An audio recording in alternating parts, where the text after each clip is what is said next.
అదేవిధంగా మిత్రులారా, ఈ సందర్భంగా ఇద్దరు గొప్ప వ్యక్తులను సంక్షేమ పథకాలను అమలు చేయడంలో పేదవాళ్ళ గుండెల్లో శాశ్వతంగా చిరస్థాయిగా వాళ్ళ పేర్లు నిలిచిపోయినాయి. వాళ్ళ ఇద్దరిని ఈనాడు మనం స్మరించుకోవాల్సిన అవసరం ఉన్నది. అందుకే ఈరోజు విషాదకరమైన రోజు. అన్న నందమూరి తారక రామారావు గారి వర్ధంతి. ఒక గొప్ప నాయకుడు. ఒకనాడు తెలుగు వాళ్ళంటే మదరాసీలని పిలుస్తున్న సందర్భంలో తెలుగువాడి ఆత్మ గౌరవాన్ని ప్రపంచానికే చాటి చెప్పిన గొప్ప నాయకుడు నందమూరి తారక రామారావు గారని ఈ వేదిక మీద నుంచి సగర్వంగా నేను తెలియజేస్తున్నా.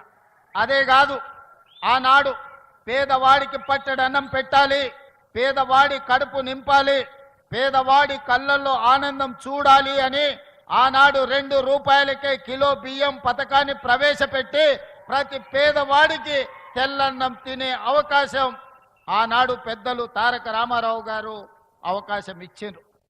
ఈనాడు ఆ రోజు ఎన్టీ రామారావు గారు ప్రవేశపెట్టిన 2 రూపాయల కిలో బియ్యం పథకాన్ని ఈరోజు ఉత్తమ్ కుమార్ రెడ్డి గారు పౌర సరఫరాల శాఖ మంత్రిగా బాధ్యత చేపట్టిన తర్వాత ఈ పథకాన్ని ఇంకా వినూత్నంగా పేదలకు అందుబాటులోకి తీసుకెళ్లాలి అని దొడ్డు బియ్యం కాదు సన్న బియ్యం ఇవ్వాలి, నాణ్యమైన బియ్యం ఇవ్వడం ద్వారా ప్రతి పేదవాడి కడుపు నింపాలి అని ఈరోజు రాష్ట్రంలో 3,17,00,000 మందికి ప్రతి వ్యక్తికి 6 కిలోలు ఉచితంగా సన్న బియ్యం పథకాన్ని ప్రవేశపెట్టి ఈరోజు ప్రతి పేదవాడిని కడుపు నింపాలి, ప్రతి పేదవాడి ఆకలి తీర్చాలి అని ఈ పథకాన్ని కొనసాగిస్తున్నాం. గత ప్రభుత్వంలో మీకు తెలుసు, రేషన్ కార్డు రావాలి అనంటే ఉన్నోళ్ళు ఎవరన్నా చనిపోవాలి అనే పరిస్థితి ఉండే. కానీ మన ప్రభుత్వం వచ్చిన తర్వాత ప్రజా పాలనలో లక్షలాది రేషన్ కార్డులు పేదవాళ్ళకు అందించి ఆ రేషన్ కార్డులు ఇచ్చిన ప్రతి వాళ్లకు సన్న బియ్యం పేదవాళ్లకు తీసుకొచ్చి ఇచ్చి పేదవాడి కడుపు నింపే ప్రయత్నం మన ప్రభుత్వం చేస్తున్నది. ఈ వేదిక మీద నుంచి పెద్దలు ఉత్తమ్ కుమార్ రెడ్డి గారికి నేను సూచన చేస్తున్నా, ఇంకా ఎవరైనా తెలంగాణ రాష్ట్ర నలుమూలలో రేషన్ కార్డు రాని వాళ్ళు ఎవరున్నా ప్రతి పేదవాడికి రేషన్ కార్డు ఇవ్వండి.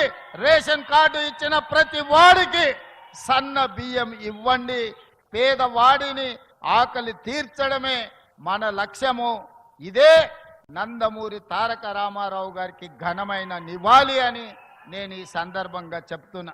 అదేవిధంగా మిత్రులారా, ఈ తెలంగాణ రాష్ట్రంలో నందమూరి తారక రామారావు గారికి అభిమానులు ఉన్నారు, నారా చంద్రబాబు నాయుడు గారికి సహచరులు అనుచరులు ఉన్నారు. వాళ్ళందరికీ నా విజ్ఞప్తి ఒక్కటే, ఈ తెలంగాణ రాష్ట్రంలో తెలుగుదేశం ఉండొద్దని కక్ష గట్టి ఆ పార్టీ నాయకత్వాన్ని దెబ్బతీసిన చంద్రశేఖరరావును బీఆర్ఎస్ ను సమూలంగా 100 మీటర్ల గోతి తీసి పాతి పెట్టినప్పుడే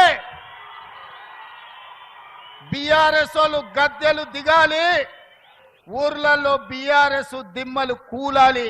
అప్పుడే నందమూరి తారక రామారావు గారికి నిజమైన నివాళులు అర్పించిన వాళ్ళం అవుతాము. ఆ విధంగా మనము ముందుకు వెళ్లాల్సిన అవసరం ఉన్నది. బీఆర్ఎస్ ను బొందబెట్టాల్సిన బాధ్యత మన అందరి మీద ఉన్నది మిత్రులారా. అదేవిధంగా రెండవ వ్యక్తి ఉచిత కరెంటును అందించిన వాడు, ప్రతి పేదవాడికి ఇందిరమ్మ ఇల్లు ఉండాలి అని 2004 సంవత్సరంలో ముఖ్యమంత్రిగా మొట్టమొదటిసారి బాధ్యత చేపట్టిన ఎల్బీ స్టేడియంలో మొదటి సంతకాన్ని రైతులకు ఉచిత కరెంటు ఇవ్వాల్సిందే. తెలంగాణ రైతాంగాన్ని ఆదుకోవాలి.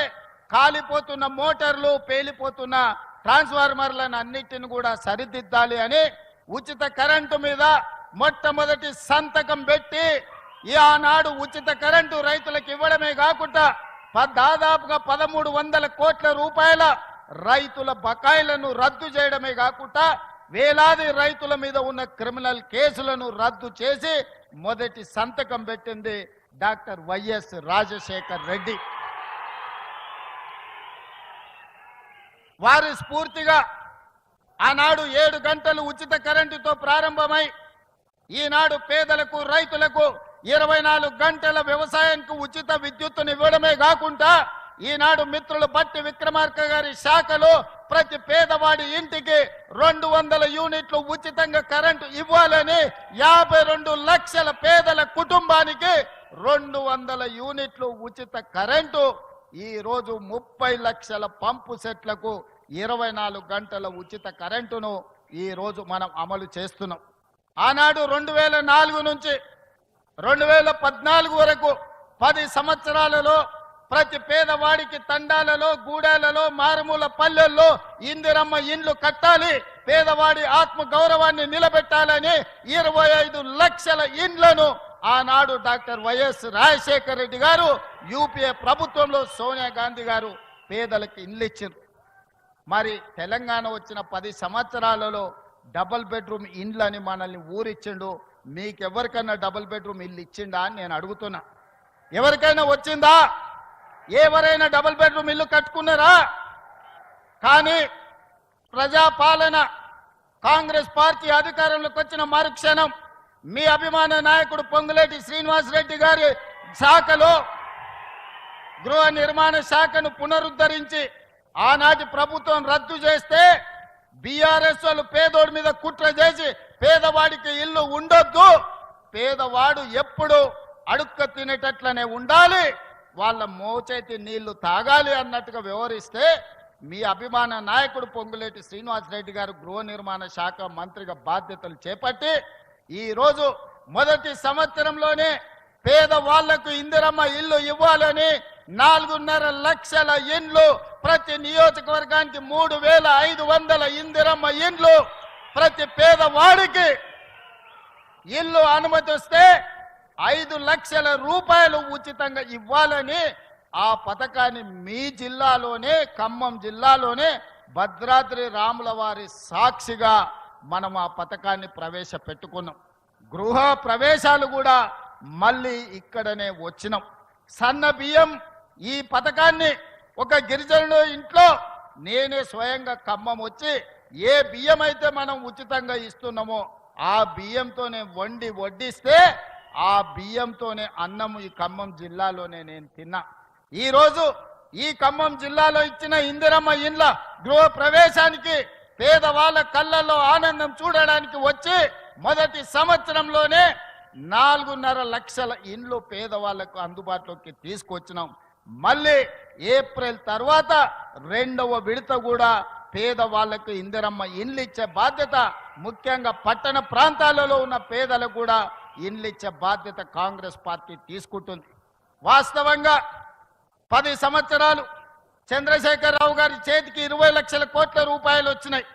20 లక్షల కోట్ల రూపాయలు ఎక్కడికి పోయినావో నాకు తెలియదు. కానీ ఒకవేళ ఆనాటి ప్రభుత్వం సంవత్సరానికి 2 లక్షల ఇండ్లు కట్టున్నా 10 ఏళ్లలో 20 లక్షల ఇందిరమ్మ ఇండ్లు పేదవాళ్లకు కట్టించి ఉండే అవకాశం ఉండే.